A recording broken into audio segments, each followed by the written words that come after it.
The first of them is the great Imam Ebu Hanife. But his real name is An-Nu'man ibn Thabit ibn An-Nu'man ibn Zurjuban. Zurjuban is a Persian name.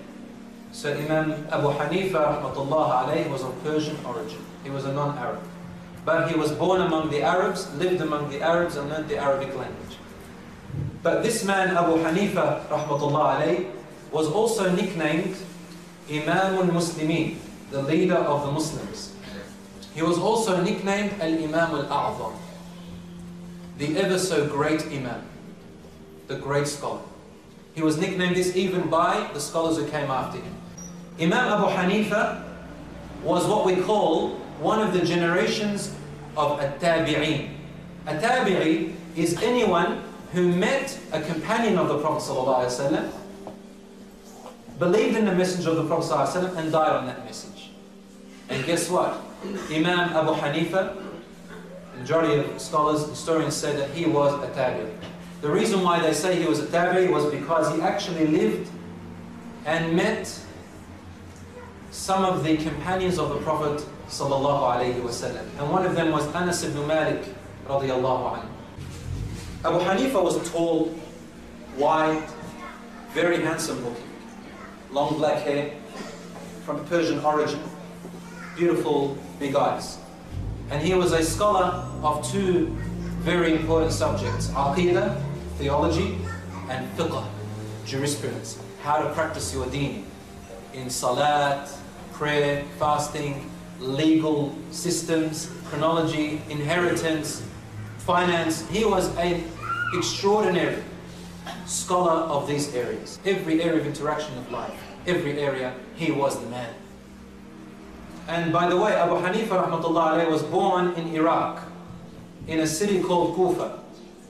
In that area, Kufa, and another area called Busra in Iraq, and Mecca and Medina, they were the center of knowledge. The scholars of the world centered there, the best scholars of the world.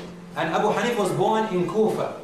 But first, these scholars that lived around them, the majority of them were non-Arabs. Not only that, many of them were either sons of slaves who had been freed, or they were non-Arabs who migrated. And a lot of them, they converted to Islam, they were not Muslim. And these great scholars, we live our religion today off their backs. As for Ebu Hanife, rahmatullah alayhi, he was a free man, he was never a slave. And his grandfather was a friend of Ali radiallahu anhu. My brothers and sisters, knowledge, but they have no good character, they are not the scholars which Allah praises. If you have arrogance and proudness over what you know to show it off in front of people, you are not a alim.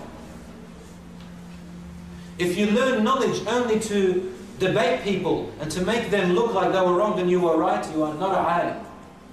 If you have great knowledge and you abuse and disrespect, you are not a alim. The ulama are the ones who fear Allah, and we're going to study what Imam Abu Hanife was like. One day, Imam Abu Hanife, he operated a business in textiles, silk and material. This was his business, and that was his trade. Imam Abu Hanife refused to ever accept any money or wealth or reward for teaching his knowledge. What he did was, from his business, the profit that he made was in order to sustain himself and to sustain his students.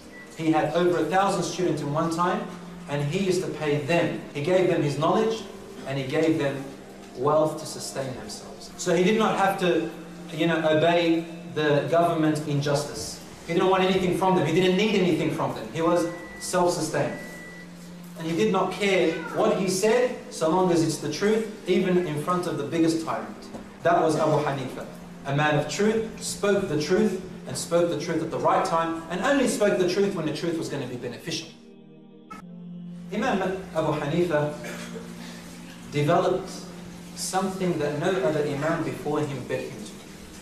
He developed something called a code of principles in how to directly look at the Quran and Hadith and make a ruling out of it. And be able to study that verse and study that Hadith to bring out more than 10, 20 or even 100 different principles and rules. No one knew how to do that. Now remember, why did he have to do that? Because the Muslims had dispersed throughout the world, and they had gone to places like Spain and Greece and so on, and societies were different there. And the Muslims needed more information, more things to be able to settle their affairs in life. For example, today we have cigarettes and smoking.